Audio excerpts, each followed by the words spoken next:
topic of suffering, right? I think we've spent enough time talking about how to handle suffering from an apologetic standpoint, right? So we looked at how to tackle that, the two different views of suffering from a philosophical perspective. But now I think we should focus and see what other world religions think about this topic. Because like I said in the other talks, to suffer is a common human experience. So it's not just Christians who suffer; it's all of us as humans. Like, we have gone through pain and suffering of all kinds, and the question is, what do other worldviews think about this? And I'm primarily going to focus on three of them: Islam, Hinduism, and Buddhism. Um, but there are other world religions. There are a ton of them which I won't explore in this class. But if you, in your own time, would like to research more about this, you can just go in and look at what other world religions say. I'm also going to after this, at the end, just briefly highlight other Christian sects. So within Christianity, like, what is the perspective? So now these sects that I put up there, they're not. I wouldn't consider them Orthodox Christians. I would consider them cults, right? Mormonism, Jehovah's Witness, and even Word of Faith. Like, we will look at what their perspective on suffering is, because it's also good to hear their voice as well. Because Mormons and Jehovah's Witnesses and Word of Faithers, they come in the name of Christianity. So they're claiming to be Christians, and this is what they're saying about suffering. So let's look at that as well, and then that will conclude my my talk. But really quickly, let me show you guys a couple of things here. I want to show you guys what different worldviews think about suffering, and I'm going to start with Buddhism. Now, actually, sorry, let me start with Hinduism. And we're not going to read the whole thing, but I just wanted to highlight something very interesting that I read in this particular article. So this is a guru, Indian guru, talking about what it means to suffer. And he said something very, very interesting, and this is what I want you to take a look at. I don't know if it's clear, but can you guys see this? Rebirth Hinduism is governed by the law of karma. So suffering, all right, is all, and this was actually posted on the WhatsApp group. It's a karmic cycle. It's part of the karmic cycle, right? So man undergoes this cycle of suffering and cycle of rebirth, and this is a continuous movement, right, of the soul from one body or to another body, through one lifetime to another lifetime, and it's an eternal movement. Right. So according to this law, man, and this is what I want you to focus on, man is the architect of his own fate and the maker of his own destiny. So in Hinduism, it is up to you. It is up to you to determine your destiny. So the suffering that you experience, right? Now, oftentimes, I don't think Hindus would say, "Oh, you're suffering because of." They will often say that suffering is a result of something you did in your past life, and now you're just learning to to handle it in this life, right? That's the idea of karma. But again, the key idea is that suffering, or rather karma and rebirth and all of this, like the whole Hindu worldview, right, hinges on this point right here. Man is the architect of his own fate and his own destiny, right? Which is opposite of what Christianity puts up. Man is not the architect of his own destiny, right? God is the architect of all of our destinies, right? He is the governor of all things, right? He governs the universe, all that is in it, including us, right? Which is completely opposite to what Hinduism is saying. So Hinduism, it tries to resolve suffering through efforts of humanity. We have to take the effort to deal with these things, right? You have your destiny in your hands. Now you deal with it, right? If it's what is it that you can learn from this suffering? What can you do to fix this problem, right? So that really is what is Hinduism. At the crux of it, that's really what they're saying. Now this paper, there's a lot that he talks about, but if you want me to cite this and put it on the WhatsApp group, I can do that, and you can read it on your own time. All right, this is actually a Swami teaching this, so this is directly out of a voice of a leader in Hinduism. Now, Buddhism likewise teaches us, again, suffering is inevitable, but with Buddhism, actually, if I show you the symbol of Buddhism, does anyone know this symbol right here? This circle with this white and black. So that's actually a symbol for Buddhism. What it means, and you can see black and white. It's called the yin and the yang, right? It is the binary opposites coexisting together. In Buddhism, good and evil must coexist. You can't have one without the other. You can't have light without darkness and darkness without light. You can't have good without evil and evil without good, right? Those are both necessarily, like, you need both of them in order to function in this world. So that's kind of their view on suffering. Suffering is there; it's inevitable, but then there's also the good, right? So there's this balance of good and evil. That's the idea with suffering. The Bible, the way that the Bible tackles suffering is it presents suffering as in a way that it's not a balance. Good and evil are not in balance, right? God is the ultimate source of good. There's no good and evil with him. He has always been good, and when he made the world, he said it was good. He never said it was both good and evil. Right? When God made the world, he spoke light into darkness. Right? He never had light and darkness coexist in the same sphere. Where there is light, there is no darkness. Right? So that is Christianity's view against suffering, against evil, as opposed to Buddhism. And Buddhism and Hinduism both, I think, with Hinduism, there is this, I'm not entirely sure about this, but I think nirvana is a state, or that might be with Buddhism, but nirvana is a state that you must reach in order to escape all these things. Again, my limited view of Hinduism, and I'm only saying this based on my limited view of Hinduism and Buddhism. But again, these are things that we can look into, and when we go through our series of world religions, maybe this might be a topic we can reopen. Now, lastly, I want to talk about Islam. Now, Islam is when I say this, it's not like the other two faiths. Hinduism and Buddhism branched off from, or at least Buddhism branched off of Hinduism. So there's a lot more similarities between the two of them. With Islam, it's considered one of the Abrahamic faiths. It is a monotheistic faith.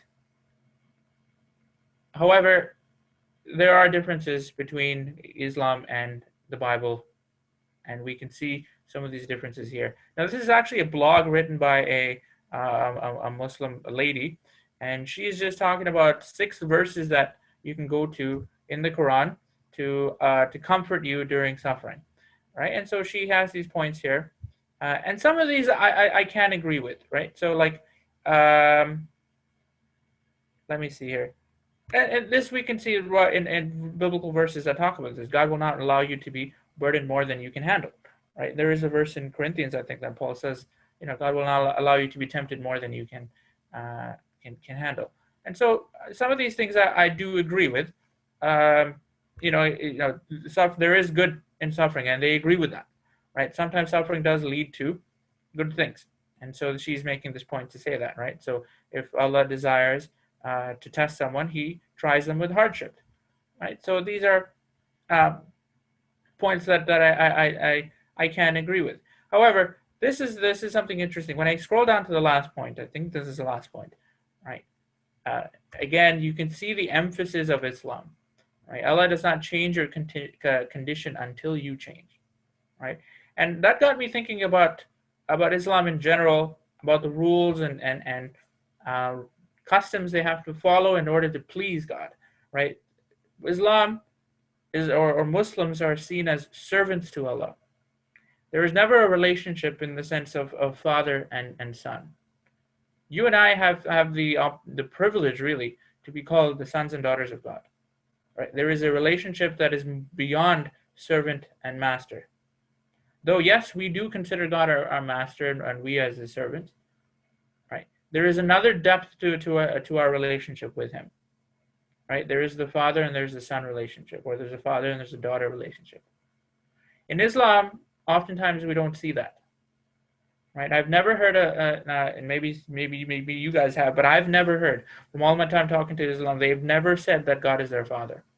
In fact, they would say that God has no sons. Right? The very idea of Jesus as the Son of God displeases them.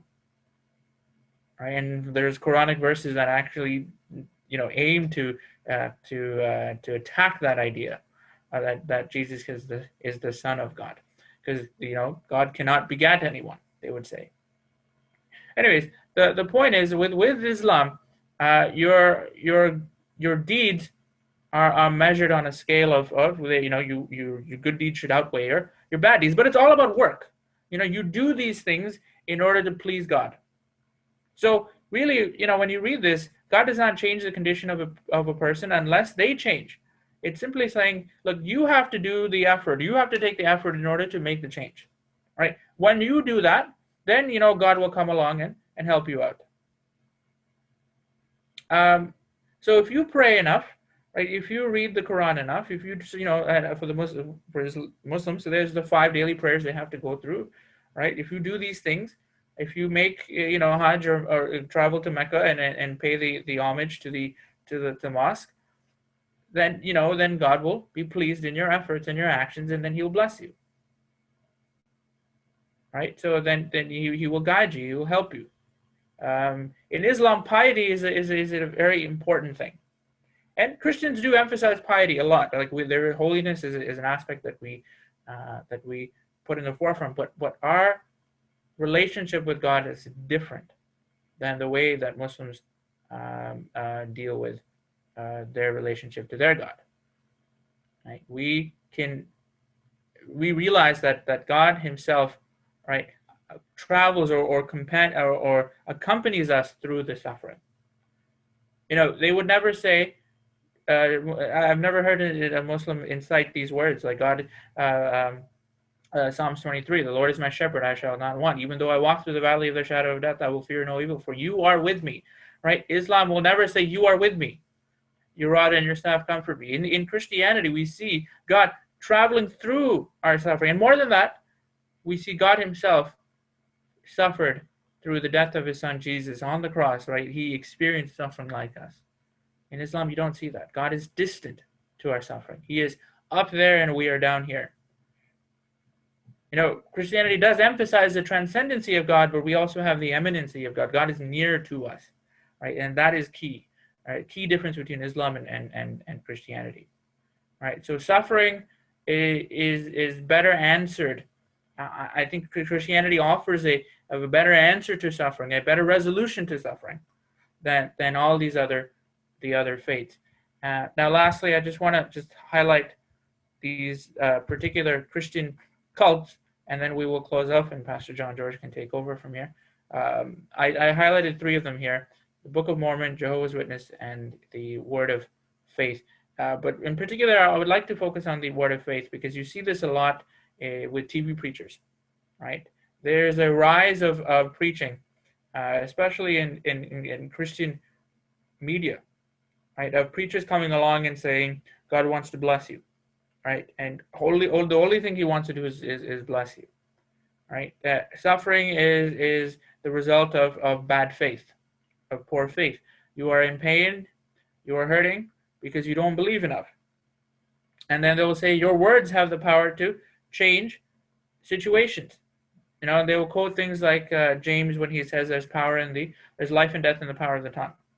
And so they would say, make sure your words are all positive. Don't speak anything negative, because if you speak anything negative, you would suffer.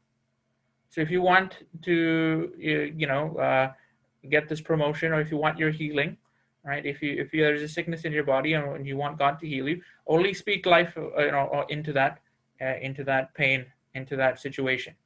And that's a common word you would see a lot of them say, situation, right? Speak life into the situation, right? So they would say, if there is a problem, believe that God will bring that deliverance, and then speak it. It's not just believing it, but it's speaking, and that's the reason why it's called word of faith, right? It's called a word of faith because you have to not only have faith but speak the words of faith in order to create, right? In order to create your miracle.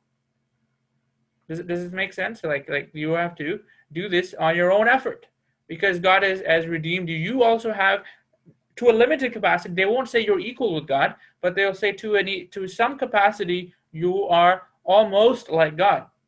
Like you are, if God is the big I am, you are the little I am. That is what they would actually say. I've heard preachers actually say that. Right? So they would say that you have a creative power, you have creative abilities, right? And so that is a very fascinating thing about the Word of Faith movement, and Book of Mormons and and Jehovah's Witnesses. I'm not too sure about Jehovah's Witnesses, but Mormons have they have a funny theology on suffering and pain and evil. For them, they are continually moving through.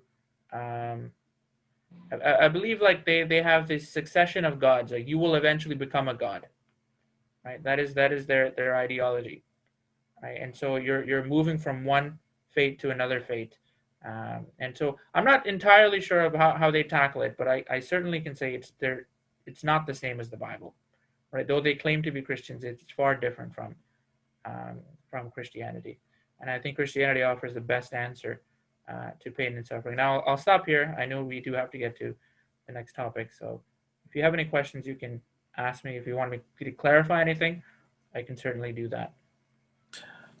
Jeffrey, can you give me an example of the word of faith? Some preachers. Sure. I've heard even a lot of the TBN preachers, I have to say, do talk about this. I don't know if you've heard of Kenneth Copeland. Yeah. Kenneth Copeland, he's a very famous word of faither, Yeah. and all of his associates. So Kenneth Copeland, Jesse Duplantis. There is this Creflo Dollar. I don't know if you've heard of him. Like he's another one. Dollar. Yes. So they all fall into this camp of word of faith. How about go on. Andrew Womack? Have you heard him? Yeah. So actually, Andrew Womack associates himself with these preachers. So I've not heard of Andrew Womack's sermons a lot, but he does associate a lot with Kenneth Copeland, Creflo Dollar, Jesse Duplantis, and I think he does have tendencies. He's said some things like this. I know Joyce Myers has also said some things like this. Stephen Furtick also is another one. Like he's admitted things like like speaking life into, don't speak anything negative, always speak positive things, right? It's very the focus is on only speaking positive things. If you slip a negative word into the atmosphere, that can cause all kinds of disruptions in your faith, right? And see how like that's not liberating at all. You know what I mean? Like yes, we do have to watch our tongue. Like I'm not saying guard your tongue, right? But I think they take it to an extreme where, like, if you are not careful about saying any little thing, like even if you mention the word debt, right, then you will be poor, right? That's the extreme end of things. I'm not saying I'm making a caricature of them, but like that's how people could take it, right? If we follow this extreme viewpoint. True, because the reason I raised it specifically is like I had somebody from Andrew Womack say that you don't pray for healing, you command healing. Yeah. And so at that point, I was not so convinced, or I am in doubts whether is that the right thing. Maybe Pastor also can add to it. I don't know how it works, whether, you command healing, like, you're changing your whole perspective. And now when you said, I am the little I am, not the greater I am, the little I am. That's all I just wanted to. Exactly. Yeah. I've not seen any scriptures. Even the apostles themselves, like, did they ever command healing? Like when Peter and John went to the temple, he says, "In the name of Jesus Christ, rise up and walk." And then literally when they were standing before the Sanhedrin, they look up at the Sanhedrin and says, "You look at us like we did something great. Like you think about, like, we are just as ordinary men as you are. But it was by the name of Jesus whom you crucified. Like he by that name is what we preach." Right. So and the apostles, they never commanded or created, right? They knew God was the sole creator of everything. Even in Acts 4, I think that when the church was praying after Peter and John were persecuted, they specifically said, "Lord, you stretch forth your hands to do signs and wonders, and then so that the name of your servant Jesus Christ will be lifted up." Right. So like that was the prayer of the church in the book of Acts. So like where they get this command, and I don't know. It's just a really bad theology. I think they're just twisting scriptures. So they take one scripture and they take another, and they make it their own doctrine, and it's dangerous, I think. Yeah, I don't know if you guys want to add anything to that, or Pastor John, you can take over from here.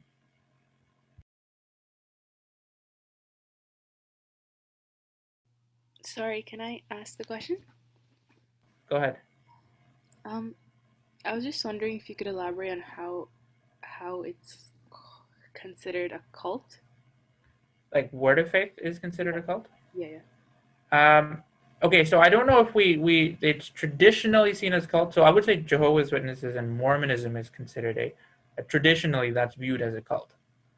I would say Word of Faith is I would say it's almost cult-ish, right? Cult-ish, like in the sense that like it doesn't adhere to a lot of Orthodox Christian views, right? Even the little I am, like where in Orthodoxy, like Christians have never admitted to saying that they are little gods or little I ams, right? Like to them, they view that God, God is the supreme I am, but you are the little I am, and you being a child of God, you're seen as a little God on earth, right?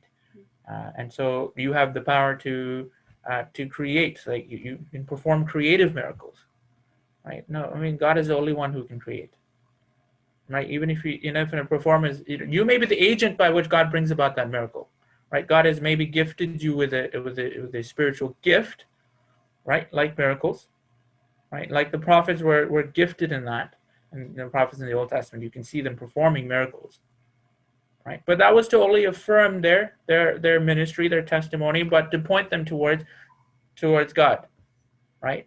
A lot of times, what I see with Word of Faithers is the miracles that they perform is to point them towards themselves, right? So that they can receive money. Like tithing is a big thing in the Word of Faith movement, to the point where, like, if you don't pay, if you don't sow a seed, and so the way they would talk about tithing is a little different. It's all about sowing a seed, right? So you sow a seed, you sow a $30 seed, you sow $100 seed, you would receive a hundredfold blessing. If you sow a $1,000 seed, you would receive a thousandfold blessing, right? So God will bless you thousandfold because you put in, you sowed into the fertile soil of your faith $1,000, and what you'll receive back is a thousandfold blessing. Right, and so that's typically not taught in Orthodoxy, right? So it's borderline drifting into cultic lands. That I only say that because it's not adhering to strict Orthodox view of Christianity. It's leaning towards bad doctrine. So I wouldn't call them a traditional cult. I think Jehovah's Witnesses and Mormonism are considered as like traditional cults, right? I think there's a book by Walter Martin. He talks about cults, and you can look into him. He actually writes a whole book about Christian cults and all about them. And I don't know if Word of Faith was part of that, but Word of Faith is kind of a new movement as well, right? So I don't know. Does that answer your question? Yeah. I don't. This is the first time I've heard of Word of Faith, so it's very new to me. Yeah, you probably heard of like certain preachers who are, they're quite famous on TV. Mhm. Like any of the, like a lot of the TV preachers, the prosperity gospel, that's maybe another name for it. Okay. I just need to learn more about it. This is the first time, so because the way you introduced it at the beginning, where say where you can't say a single negative word, that type of thing. Like a lot of parents, a lot of Christian parents, they teach their children up to not say anything negative, or to, to say, I feel really down right now. God's not Yeah. listening to me. Okay, I'm just gonna stop believing in God. Parents automatically would be like, don't say that. Like, don't say that. Devil's gonna come after you. You know. Yeah, no, but see, the thing is, like, then I read the Psalms and it's like completely opposite. The Psalms, like, it's so emotional, right? Even some of the psalmists are saying, "Where are you?" They're literally like getting angry, like, "Where are you, God? Like, what, what, are you considering even my situation right now?" Like, I think God allows us to even call out to Him in the midst of suffering, and I think that's what I'm seeing in Christianity as opposed to other religions, right? You can call unto the Lord who hears you, right? You can actually make your requests known to Him, right? I also agree with what Jeffrey said. I may be wrong. I believe that, in Christianity, at least you can question God. You see, when you read at Psalms, Yeah. David says, break his bones. And he says so much about his, you can ask God, but our God being such a supreme God, he knows, he doesn't run down to do anything, just because a word comes out of your mouth negative. Of course, as Jeffrey said, we need to be very careful about how we use and choose our words. Yeah. Of course, it's just my personal views, Rachel. Don't take me, on that. Yeah. No, thank you both. Yeah. While words are important, words are ways to express yourself to the Lord, and you have a freedom to express yourself to the Father. You're not going to be always happy and cheerful when you talk to your Father when you're down. You're not going to say, "Oh, I'm really happy," when you're really breaking inside. You have the freedom to go and tell your Father that you're upset. So that shouldn't limit our expression to the Lord. But at the same time, the flip side is, don't allow the negative words to dominate your life. That's where the devil plays the trick. So we need to make sure that while we are down, we still know that there is a God who takes care of us, who listens to us in our desperation, in our miserable state, and even when we cry out, and he lifts us up. So there is always a horizon, there is always a light, there's always a silver lining in the dark cloud. There is a dark cloud, but there's always a silver lining. So that's what we need to understand. But the word of faith people actually say, one word of negativity from your mouth creates a negative exposure, and you are covered with negativity around you, which pulls you down, which bogs you down, so that you cannot, you know, reach your potential. So that's the human way of trying to achieve greatness. It's your effort to become great. It's you who are going to do something to become great. That's where it misses the track.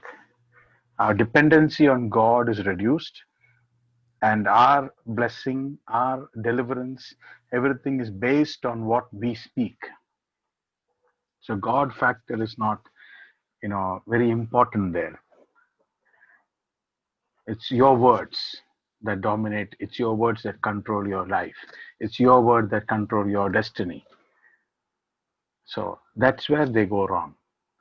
It's not our words, but it's God who controls our destiny. It's God who controls our life.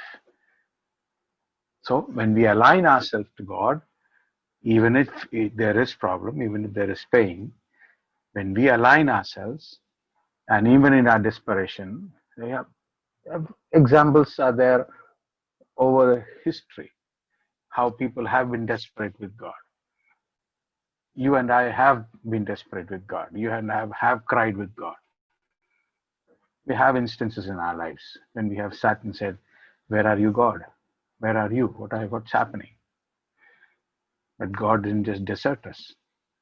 So they play that as a major issue, that you can't go that way. You just need to be always positive and good and cheerful and bubbly. You're living a false life. It's not real. You're deceiving ourselves. So that's what they do. Uh, yeah. Okay. So I think we've covered a good amount of material on the topic of suffering, and we've discussed a lot. Wanted to talk on atonement and what atonement is all about.